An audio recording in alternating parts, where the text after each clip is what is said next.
Good morning students. आज की online class में आप सभी विद्यार्थियों का स्वागत है। आज की क्लास में बच्चों अपन जो टॉपिक स्टार्ट कर रहे हैं वो है पीड़कनाशियों का मृदा में स्थायित्व। पीड़कनाशियों का मृदा में स्थायित्व कैसे होता है, कितने समय तक रहता है, इसके बारे में अपने को चर्चा करनी है। तो मैं यहाँ नोट करता हूँ हेडिंग आज की।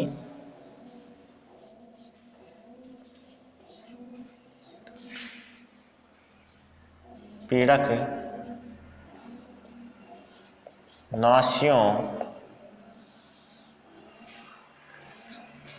का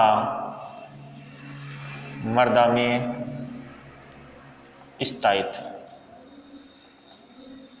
पीड़कनाशियों का मृदा में स्थायित्व की अगर हम बात करें तो बच्चों जो पीड़कनाशी होते हैं, पेस्टिसाइड्स जो होते हैं, इनका उपयोग कृषि कार्यों के लिए सामान्यतः जो कीट पतंगे होते हैं, विभिन्न कीट होते हैं, विभिन्न प्रकार के जो रोग कारक होते हैं या फिर खरपतवार जो होती हैं उनके ऊपर किया जाता है ताकि फसलों को उनसे सुरक्षा मिल सके। तो बच्चों इस प्रकार से कीट पतंगों और खरपतवारों के ऊपर नियंत्रण करने के लिए फसलों के ऊपर इसका उपयोग किया जाता है। लेकिन फसलों पे उपयोग करने के बाद इसका जो कुछ अंश होता है वो मृदा के अंदर एकत्रित हो जाता है। ये मृदा के अंदर जो एकत्रित हुआ अंश होता है पीड़कनाशियों का, वो कितने समय तक मृदा के अंदर एकत्रित रहता है, कितने समय तक वो मृदा में संचित रहता है, यही कहलाता है बच्चों पीड़कनाशियों का मृदा में स्थायित्व। अर्थात एक निश्चित टाइम पीरियड होता है, उस टाइम पीरियड तक ही जो पौधे होते हैं, जो मृदा होती हैं उसमें पीड़कनाशी जो होते हैं वो संचित रहते हैं। अब ये समय जो होता है वह अलग अलग पीड़कनाशियों के लिए अलग अलग होता है और इन्हें ही हम पीड़कनाशियों का स्थायित्व काल कहते हैं। तो सबसे पहले अपन यहाँ नोट करते हैं इसकी डेफिनेशन की। तो इसकी डेफिनेशन है कि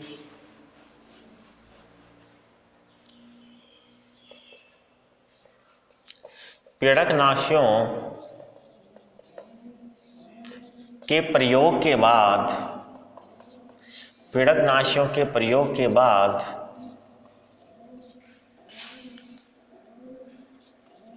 मृदा में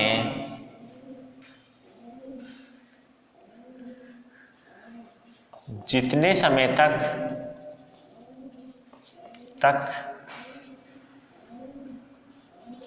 पीड़कनाशी उपलब्ध या संचित रहते हैं, उपलब्ध या संचित रहते हैं, वे उनका मृदा में स्थायित्व काल कहलाता है। वे उनका मृदा में स्थायित्व काल कहलाता है। देखो बच्चों, मृदा के अंदर जो पाए जाने वाले पीड़कनाशी होते हैं वो कितने समय तक संचित रहते हैं। जब हम इनका एक बार खेत में उपयोग कर लेते हैं उसके बाद ये कितने समय तक मृदा के अंदर एकत्रित रहेंगे, कितने समय तक ये संचित रहेंगे, यही बच्चों उसका स्थायित्व काल कहलाता है। अब बच्चों ये भी ध्यान रखने की बात है कि पीड़कनाशियों का जो ये स्थायित्व काल होता है वो अलग अलग जीवों के अंदर अलग अलग पीड़कनाशियों के लिए अलग अलग होता है। सभी पीड़कनाशियों का जो स्थायित्व काल होता है वो समान नहीं होता है, सबके लिए वो स्थायित्व काल अलग अलग होता है।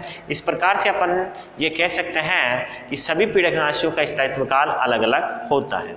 एग्जाम्पल के रूप में यदि हम देखें तो बच्चों जो DDT होती है उसका कृषि योग्य भूमि में न्यूनतम 3 वर्ष तक स्थायित्व रहता है, अर्थात मृदा के अंदर ये 3 वर्ष तक पाई जाती है।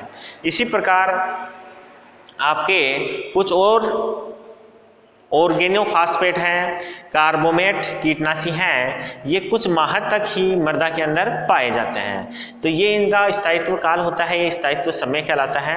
अब ये बच्चों अलग अलग जीवों के लिए अलग अलग होता है, तो अपन यहाँ नोट करते हैं कौन कौन से के लिए कितना कितना ये होता है। जैसे हेप्टाक्लोर के लिए ये होता है 9 वर्ष, पीड़कनाशियों के लिए जो स्थायित्व काल होता है उसमें एग्जाम्पल की में हम बात करें तो हेप्टाक्लोर के लिए यह होता है 9 वर्ष, अर्थात हेप्टाक्लोर जो होता है वो 9 वर्ष तक मृदा के अंदर संचित रहता है। इसके अलावा एल्ड्रीन और ड्राई एल्ड्रीन जो होती है वो भी 9 वर्ष तक मृदा के अंदर पाई जाती है। एल्ड्रीन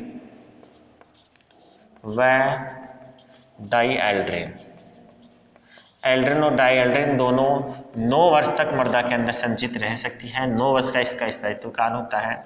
इसी प्रकार DDT जो होती है उसका स्थायित्व काल होता है बच्चों 10 वर्ष, अर्थात मृदा के अंदर DDT जो होती है वो 10 वर्ष तक संचित रह सकती है।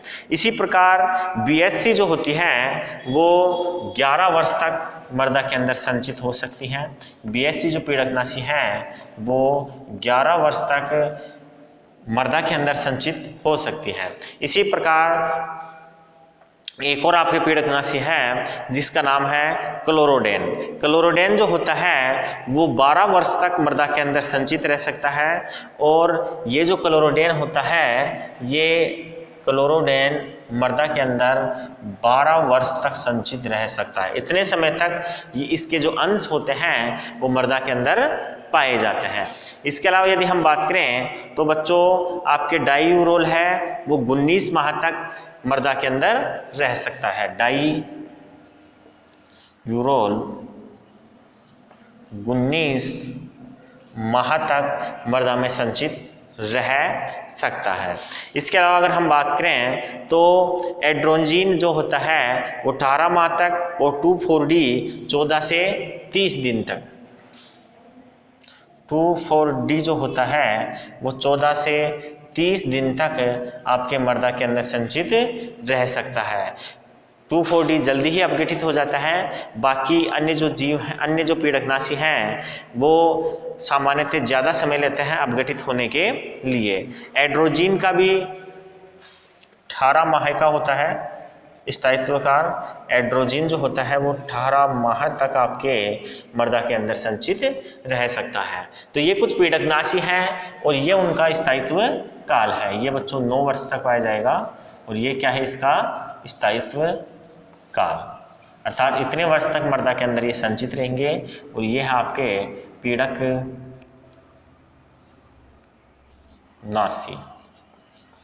ये पीड़कनाशी हैं और ये आपके उसका स्थायित्व काल का समय है कि इतने समय तक ये मृदा के अंदर संचित रहते हैं। अब बच्चों अपन बात करते हैं कि ये मृदा के अंदर जब एकत्रित हो जाते हैं तो फिर खत्म कैसे होते हैं, इतना समय इनको लगता क्यों है, कुछ जल्दी हो जाते हैं, कुछ को अपघटित होने में ज़्यादा समय लगता है उसका संचयन में। तो बच्चों इसका मुख्य कारण होता है कि मृदा में इनके मिला देने के बाद इनका अपघटन कितनी समय ले रहा है, कितनी देर बाद इनका अपघटन होता है। कुछ पीड़कनाशी ऐसे होते हैं जिनका अपघटन शीघ्रता से हो जाता है, जबकि कुछ पीड़कनाशी ऐसे होते हैं जिनका अपघटन बहुत देर से होता है, बहुत ज़्यादा समय लगता है।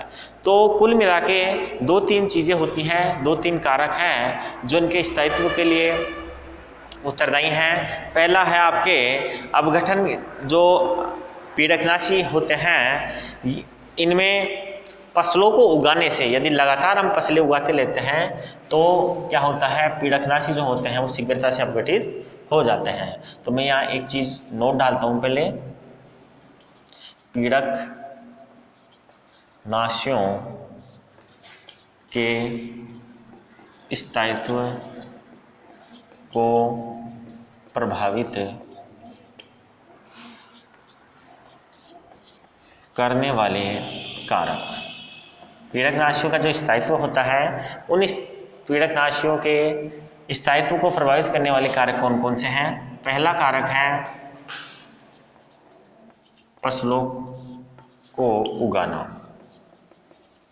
यदि बच्चों खेत के अंदर लगातार फसलें उगाई जाती हैं तो ये पीड़कनाशी कुछ समय के बाद नष्ट हो जाते हैं, लेकिन यदि फसल एक बार पीड़कनाशियों का प्रयोग करके खेत के फसल नहीं उगाई जाती है तो लंबे समय तक ये पीड़कनाशी मृदा के अंदर संचित रह जाता है। इसके अलावा होता है बच्चों रिसाव।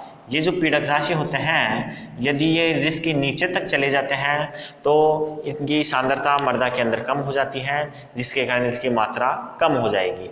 लेकिन ये रिसेंगे अगर नहीं तो मृदा के ऊपर वाली जो परत है वहाँ पर ये ज़्यादा समय तक पाए जाएंगे। इसके अलावा यदि हम बात करें तो इनके अपघटन का जो समय है, कार्बनिक पदार्थ इनके अंदर पाए जाते हैं, उन कार्बनिक पदार्थों के अपघटन के लिए जो समय लगता है वो भी इनके स्थायित्व को प्रभावित करता है। कार्बनिक पदार्थों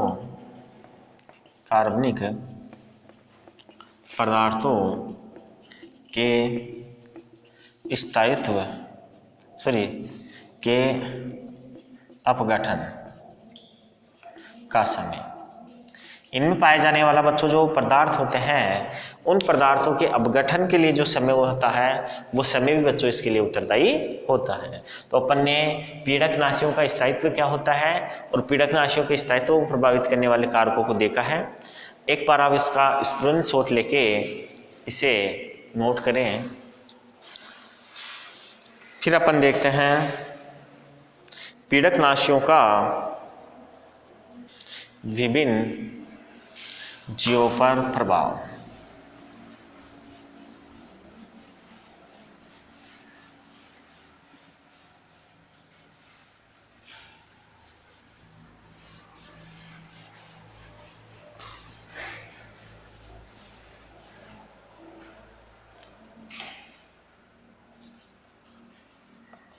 पीड़कनाशियों का विभिन्न जीवों पर प्रभाव। देखो बच्चों, अपन ने बात की थी कि जो पीड़कनाशी होते हैं उनका मुख्य काम होता है जो कीट होते हैं उन कीटों को नष्ट करना। इसी के साथ विभिन्न प्रजाति के जो खरपतवार होती है, विभिन्न प्रजाति के जो कीट पतंगे होते हैं, उन कीट पतंगों और खरपतवारों को नष्ट करने का ही इनका मुख्य कार्य होता है। लेकिन आपको ध्यान रखने की बात है कि ये जो पीड़कनाशी होते हैं वो अलग अलग प्रकार के होते हैं और इनके अलग अलग प्रकार होने का कारण ये है कि अलग अलग प्रकृति के जो कीट होते हैं, अलग अलग प्रकृति की जो खरपतवार होती हैं, उनके ऊपर नियंत्रण अलग अलग प्रकार के पेस्टिसाइड्स के अर्थात पीड़कनाशियों के द्वारा किया जाता है। इसीलिए पीड़कनाशी एक ही पीड़कनाशी सभी प्रकार के कीटों के ऊपर प्रभावी नहीं होता है। कीट की जो अलग प्रजाति होती है उस अलग प्रकार की प्रजाति के लिए अलग प्रकार का पीड़कनाशी आवश्यक होता है और यही उसकी प्रभावशीलता को प्रदर्शित करता है। जैसे यदि हम बात करें तो डीडीटी एक विशेष प्रकार के जीवों के कीटों के ऊपर अपना प्रभाव छोड़ेगा, जबकि बीएचसी होगा वो दूसरे प्रकार के विशेष कीटों के ऊपर अपना प्रभाव छोड़ता है। तो इस प्रकार से बच्चों जो पीड़कनाशी जो होते हैं वो अलग अलग कीटों के ऊपर अपना अलग अलग प्रभाव छोड़ते हैं। तो अपन यहाँ लिख सकते हैं कि विशेष प्रकार के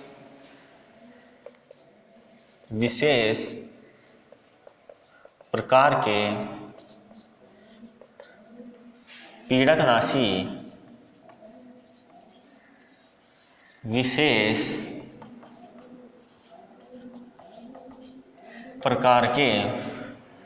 प्रकार के पीड़कनाशी विशेष प्रकार के कीटों या जीवों या खरपतवार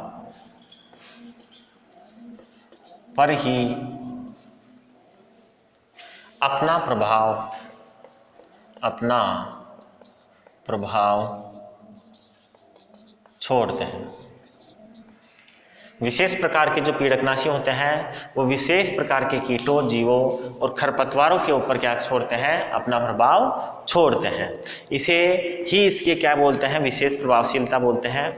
जैसे यदि हम बात करें तो बच्चों आपके निमेटोड्स जो होते हैं उनके ऊपर धूम्रक, निमेटोड्स एक प्रकार के कीटों का वर्ग है, समूह है, उनके ऊपर जो धूम्रक होते हैं अर्थात धुआं देने वाले जो कीटनाशी होते हैं वो ही प्रभावी होते हैं।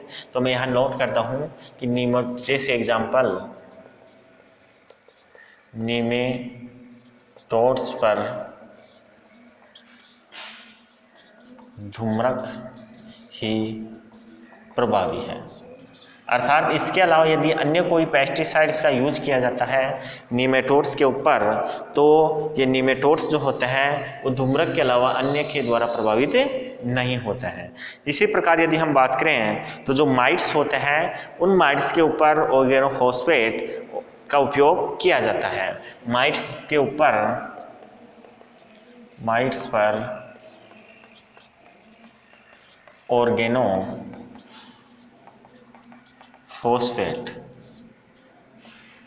का प्रयोग होता है। इसके अलावा आपके जो माइट्स हैं उस माइट्स के ऊपर किसका प्रयोग किया जाएगा बच्चों? माइट्स पर ऑर्गेनोफॉस्फेट जो पीड़कनाशी हैं वो ही प्रभावी होगी, उसके द्वारा नियंत्रित किए जा सकते हैं माइट्स को। इसके अलावा एक और हाइड्रोकार्बन है आपके क्लोरिनेटेड हाइड्रोकार्बन जो होता है उसका भी माइट्स के ऊपर प्रयोग होता है, या क्लोरिनेटेड्स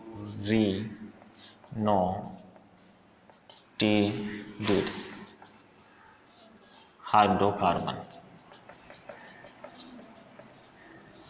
क्लोरिनेटेड हाइड्रोकार्बन या फिर ऑर्गेनोफॉस्फेट जो होते हैं, इन दोनों के प्रयोग से माइट्स के ऊपर कंट्रोल किया जा सकता है, माइट्स को नियंत्रित किया जा सकता है। इसके अलावा यदि हम बात करें तो केंचुए के ऊपर कार्बोमेट्स एवं आपके निमेटोसाइड्स जो होते हैं उनका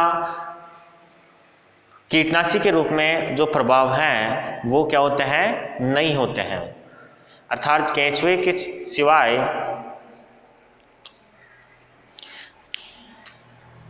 कार्बोमेट्स जो होता है उसका प्रभाव केंचुए के ऊपर नहीं होता है। केंचुए पर कार्बोमेट्स जो होता है उस कार्बोमेट्स का प्रभाव होता है। इसके अलावा जो आपके कीटनाशी हैं वो अप्रभावी होते हैं। केंचुए को यदि नष्ट करना है तो कार्बोमेट्स का उपयोग करना ही होगा। तो ये क्या है? पीड़कनाशियों के विभिन्न जो प्रजातियां हैं उन प्रजातियों के ऊपर प्रभाव है। इन प्रजातियों का ऊपर विशेष प्रकार के कीटनाशियों का ही उपयोग किया जाता है। इसके अलावा यदि हम यहाँ बात करें तो बच्चों अगला अपना जो टॉपिक है वो है कि कृषि रसायनों के प्रयोग के जो कृषि रसायन होते हैं उनके प्रयोग के दौरान हमें क्या क्या सावधानियां रखनी चाहिए और उनके जो हानिकारक प्रभाव उत्पन्न होते हैं उन हानिकारक प्रभावों को हम किस प्रकार से रोक सकते हैं। तो अपन यहाँ नोट करते हैं कि पीड़कनाशियों ये जो कृषि रसायन हैं उनके हानिकारक प्रभावों को रोकने के उपाय।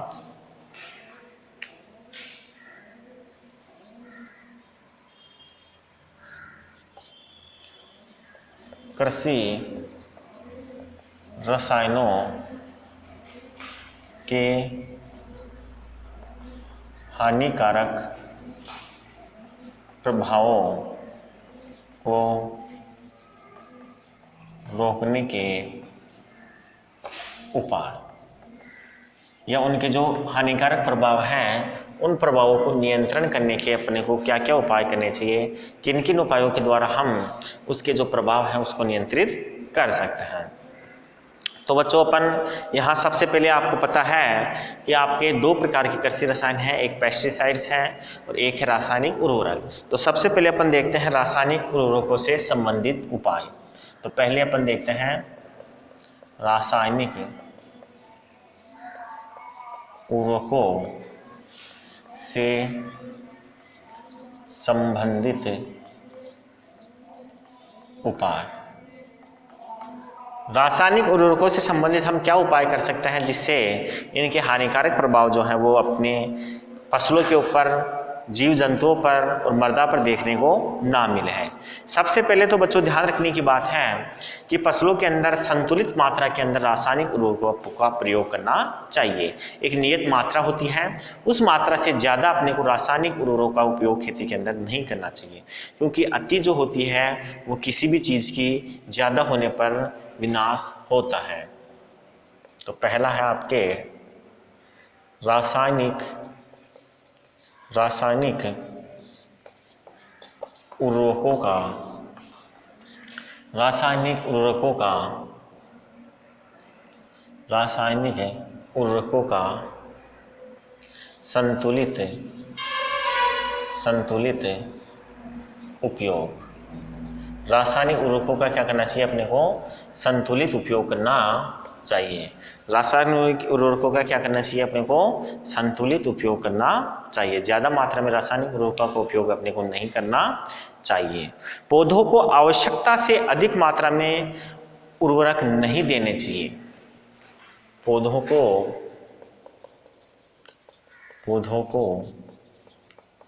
आवश्यक मात्रा से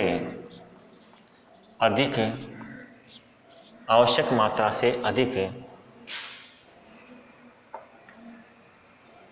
उर्वरक नहीं देने चाहिए। आवश्यकता से अधिक मात्रा के अंदर क्या नहीं देना चाहिए, आपको उर्वरक नहीं देने चाहिए पौधों को किसी भी स्थिति के अंदर।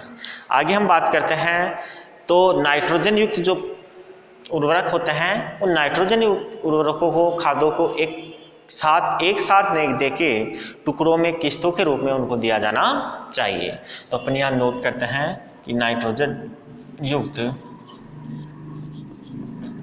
खादों या उर्वरकों को किस्तों में देना चाहिए। किस्तों में देना चाहिए मतलब फसलों के अंदर अपने को इनको किस्तों में देना है। खेत में इनका उपयोग अपने को बार बार करना है। एक साथ ना देकर अपन क्या करेंगे, इनको टुकड़ों के अंदर फसलों को देंगे। देखो बच्चों, नाइट्रोजन के जो मंद गति उपलब्ध जो उर्वरक होते हैं, अर्थात जो धीरे धीरे अपघटित होते हैं, ऐसे उर्वरकों का हमें उपयोग ज़्यादा करना चाहिए। क्योंकि जो नाइट्रोजन होती है वो पौधे को मुख्य पोषक तत्व होती हैं और ये पूरे ही फसल जब उगाते हैं तब से लेकर काटने के बीच तक पादपों को आवश्यकता होती है पूरे काल के दौरान। इसलिए ऐसे रासायनिक उर्वरकों का उपयोग करना चाहिए, नाइट्रोजन उर्वरकों का, जिनका अपघटन धीमी धीमी गति से हो। धीरे धीरे जब उसका अपघटन होगा तो जब तक फसल पकेगी तब तक जो नाइट्रोजन है वो पादप को मिलता रहेगा। तो अपन यहाँ नोट करते हैं कि ऐसे नाइट्रोजन युक्त उर्वरकों का उपयोग करना चाहिए जो मंद गति से अपघटित होते हैं। जो मंद गति से अपघटित होते हैं उन्हीं ही अपने को नाइट्रोजन युक्त उर्वरकों का उपयोग करना चाहिए। इसके अलावा बच्चों, फास्फोरस और पोटेशियम युक्त जो उर्वरक हैं, उन उर्वरकों को अपने को गहराई में जो मृदा है उसकी गहराई वाली जो सतह है, उन गहरी सतहों के अंदर अपने को देना चाहिए। फास्फेट और पोटेशियम उर्वरकों को, फास्फेट व पोटेशियम उर्वरकों को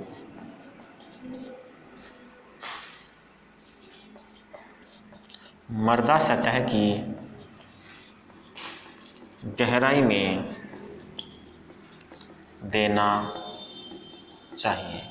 मृदा सतह की जो गहराई होती है उस गहराई के अंदर अपने को क्या करना चाहिए, आपके जो फास्फेट और पोटेशियम उर्वरक हैं उनका उपयोग करना चाहिए। गहराई के अंदर इनका उपयोग अपने को करना चाहिए। ऊपरी सतह के ऊपर इन जो उर्वरक हैं उन उर्वरकों का उपयोग कम मात्रा में करना चाहिए। ध्यान रखने की बात यह है बच्चों कि केवल अपने को रासायनिक उर्वरक या फिर केवल जो प्राकृतिक खाद हैं उन्हीं का उपयोग अपने को नहीं करना चाहिए। अपने को क्या करना चाहिए कि देसी खाद जो होता है, कंपोस्ट जो होते हैं, वर्मी कंपोस्ट जो होते हैं, उर्वरक जो होते हैं, इन सब का एक मिश्रण तैयार करके फिर फसलों को देना चाहिए। अर्थात इन सब के मिश्रण तैयार करके प्रयोग करने से ज़्यादा लाभ मिलता है फसलों को। तो अपन यहाँ लिख सकते हैं कि जैविक खाद,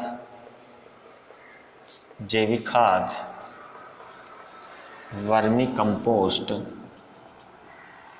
व रासायनिक उर्वरक इन सब के मिश्रण का उपयोग करना चाहिए। अर्थात इन सबको एकत्रित करके एक जगह करके फिर अपने को क्या करना चाहिए, खेत के अंदर फसल जो खड़ी है उसके ऊपर इनका उपयोग करना चाहिए। इसके अलावा बच्चों आपकी जो हरी खाद है उसका उपयोग कृषि में रासायनिक उर्वरकों की तुलना में ज़्यादा करना चाहिए। हरी खाद का उपयोग